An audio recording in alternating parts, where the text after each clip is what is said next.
Hey people, John here from MC Recaps, and today we're going through a 2007 action thriller movie called Mongol. The premiering scene unfolds at a butcher shop. He cuts some meat and the cameras take us to the scenery of the entire town. After the movie intros, a little monk in training talks to an unidentified person in the shadows. He mocks him and runs away childishly. The next scene shows a group of travelers toiling through the searing desert and deciding to camp at a settlement for the night. They walk through the land and are greeted by someone living there. The man goes forward to greet his friend. Leaving his son behind, a girl comes by and asks for the boy's name, and he answers Temujin. She then asks him a couple of other questions like what he was doing there and how old he was. Temujin says he was traveling to choose his bride from another land.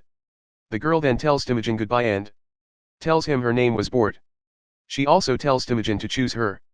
Later that night, the boys sit around a campfire and have some fun.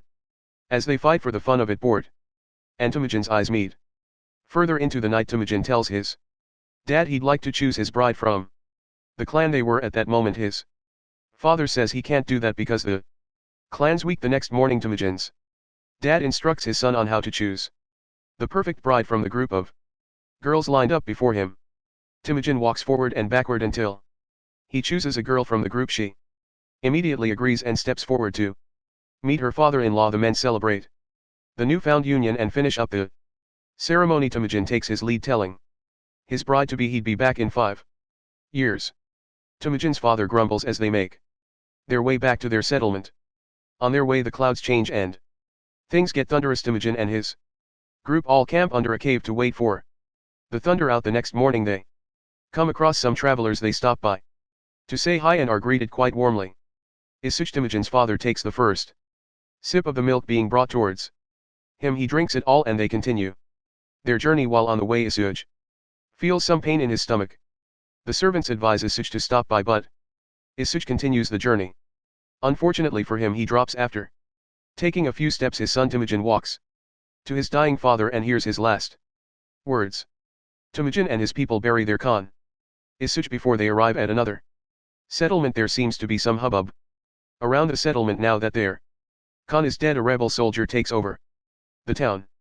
He nearly eliminates Temujin but stops. On the way, the rebel leader and his group leave the others in right away. Just then, Temujin's mother tells Temujin to grow strong and survive. After some time, it's winter again as Temujin plows through the snowy land, looking for a place to hide for the winter. Unfortunately for him, he steps on a frozen lake. He reaches a weak layer on the lake and the iceberg breaks. He sinks into the water. Eventually, Temujin survives and is found by Jamaka. Jamaka takes Temujin in and the two make a blood pact to be brothers for life. After their ritual, they discuss their future. Temujin says he has to kill his enemy before he can be anything great in life. Jamaka asks him how he's going to do that if he has no horse. The next morning, some group of men kidnap Temujin and haul him over to their side. Targutai, the assailant from earlier, appears and mocks Temujin. Later on, someone feeds Temujin some food and looks after his health. Just then, Jamaka passes by with his horse and informs Temujin his family was safe. Temujin tells Jamaka to please help him find his bride. There's some thunder and the people hide. Temujin seizes the opportunity and runs away with the bondage still on his neck and arms. He runs till he stops at the shrine of their lord Tingri. He begs their god for guidance, and a wolf is lurking in the shadows. Some time passes and it's the year 1186. Some guys chase after a grown Temujin and eventually catch up to him. They tie him up and take him to Targutai, who makes fun of him for not being the Khan he was to be. Things, however, backfire on Targutai when Temujin insults the man. Temujin gets tied up again and is attended to by an old man. Later that night, Temujin takes out one of the guards and takes his blade. He runs and keeps running until sunrise. He stops at a herd of horses and sees a man named Borchu.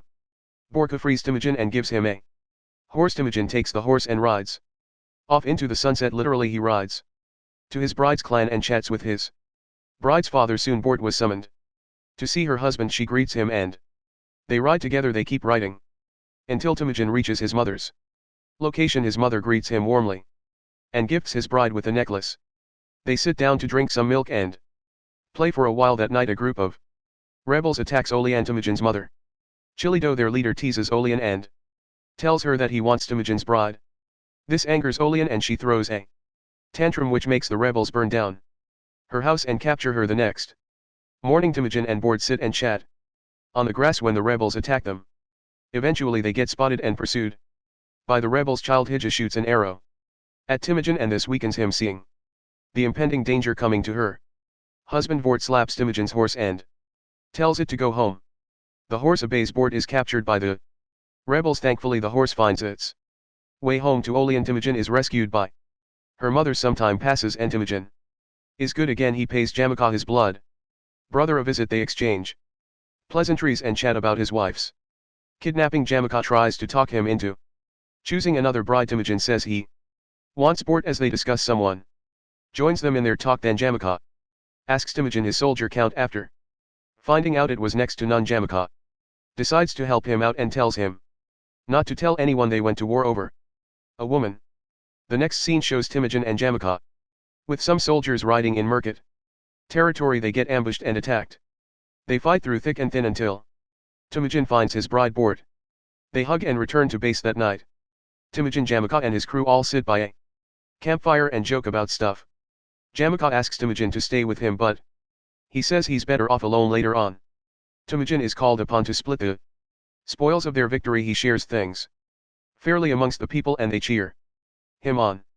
Someone then tries to poison the mind of Jamaka against Temujin. Thankfully it doesn't work. The next morning Temujin wakes up early and meets with his bride. They discuss some personal matters and they both decide to leave Jamaka to prevent a power struggle between them. Later on Jamaka wakes up to find out Temujin is gone. Jamaka finds out 2 of his men left with Temujin. He rides off and meets Temujin with 2 of his men. The 2 of them have a mini fallout and Jamaka leaves Temujin be. Later on Temujin men attack another group in the snowy mountains. The intruders were trying to steal Temujin's horses. One of them gets eliminated and the men return to Temujin. After explaining things to Temujin, Temujin wonders the best way forward. Back in Jamaka's place he sharpens his knife as Tagutai comes to seek his help. To defeat Temujin, Jamaka leaves his request unanswered and shaves some part of his hair. Later on Temujin gets ambushed by Jamaka and his men. He then decides to stand back and fight his blood brother. They set things in place and tell a portion of his men to protect their families at all cost. Temujin says goodbye to his wife Board and faces his enemy. Jamaka arrives and the war begins. Temujin slays a couple of enemies and gets captured that night. Jamaka tells Temujin to beg him for mercy. Temujin however stands his ground like a man and tells him he can't beg anyone to let him live. Jamaka declares Temujin as his slave. The next morning Temujin helps his wounded comrade up as they walk through the harsh desert tied up as prisoners. Temujin gets unruly and is punished for his acts. Eventually they get to a settlement in the desert and set camp. They showcase their prisoners as slaves to passers-by. A man stops by and asks for the price of Temujin. His monk advises him not to buy Temujin, but he does so. In his prison Temujin watches as the prisoners talk about him. Later during that same day some people make fun of Temujin. Then there is Rain, the merchant's monk from earlier, stops by and begs Temujin to save his monastery when the time comes to attack that settlement. Temujin grants the monastery his mercy and sends him on an errand to give something to his wife Board. The monk accepts the mission and begins his journey. He reaches his destination and gives Board the gift from Temujin. Unfortunately however the monk meets his end there. The people give him a proper burial and Board asks a man to help her with a carriage to her husband's location. After several days of toiling through the desert, Board finally gets to Temujin. She disguises herself to blend in but sees her husband in the prison set above the city. Late that night Bourde pays off a guard to get the keys. She reaches her husband's jail and throws him the key. Temujin jumps off the prison and makes his way into the palace. He steals a horse and rides it across town in a carriage with his wife and kids there with him. The carriage stops at the edge of town and the squad moves out. They stop at a man's house and stay there for the night. Temujin and his wife get together for the first time after a very long time. The next day Temujin is seen riding on green grass with a smile on his face, glad that he was out of the desert. Temujin plays with his family and they run around the grasslands. Later during the day they settle down. For some lunch Temujin chats with his son Hoki and asks for his age. Hochi tells his father he's 10 years old and Temujin marvels after a little while. Temujin tells his wife goodbye and leaves them to fight the Mongols. One could notice the pain in his boards goodbye as she wonders if she'll ever see her man again. Temujin rides to their god shrine once again and prays for strength. The same wolf appears in the shadows behind the shrine and nods his head to agree to Temujin's prayers. There's that same night as Temujin recounts the new laws he'd be enforcing. The next day Temujin rides his horse as he rallies his troops. Seeing that his military strength was nowhere near Jamaica's, he devises a strategy to win his brother. One of Temujin's men shoots an arrow at Jamaica. The war begins shortly afterward. After all the fighting, Jamaica sees his first fleet wiped out. This enrages him.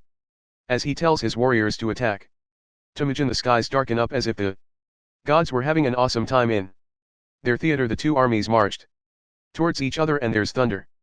The thunder disorientates the men and everyone gets confused. Eventually, Temujin and his men charge at the enemies. After the fight, Temujin walks over a deceased target in was killed by his people. Temujin doesn't recognize betrayers, so he eliminates them. Later on, Temujin accepts people from other settlements and goes to meet his brother Jamaica. The two of them have a heartfelt discussion about the Mongols and the thunder. Later that night, Temujin chats and jollies with his people when his son Hochi comes to ask him how he can choose his bride.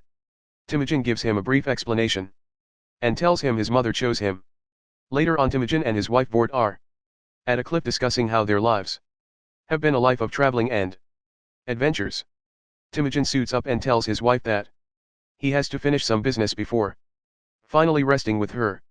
Bort frowns at this but understands. The movie ends as the scenery of the monastery is shown. Thankfully it wasn't destroyed by the revolution. Thanks for watching, guys.